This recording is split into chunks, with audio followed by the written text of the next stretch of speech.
شتي اخي ديالي، حنا في اوروبا عندنا واحد اللعيبه كنسميوها لو كالفينيزم. انت شنو هو الكالفينيزم عاوتاني؟ اشرح لك.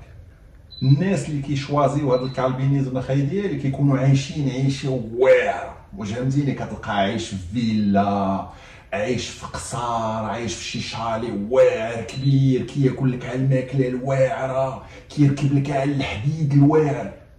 وينيش كيدير؟ كيخلي هذا الشيء كامل لانه طلع عليه في راسو وكيجي يعيش عيشه الكلاب. دونك كيولي هو عايش غير حدا الطوارو ديال الزبل.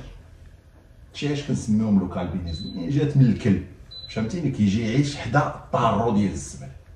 حتى صاحبك ما عرفتش غتقول اصاحبي، حتى من الصباح بدا تنفخ وتفش كالفينيزم، حنا اوروبا ما عرفتش من اوروبا، حتى حنا عندنا الكالفينيزم والله. ترى عندنا حنا شي بنادم نهار كيتزاد وانت كيلقى راسو في الطارو ديال الزبل ديريكت، وانت ماشي حدا الطارو ديال الزبل، هو في الطارو ديال الزبل داخل. اول ريحه كيشمها هي ريحه الطارو ديال الزبل، كطلع ليه مع المخيخ ديالو وانت كتستعقر ليه في العقل الباطني ديالو. غير هو بيني وبينك راه كاين واحد الفرق بيننا وبينكم.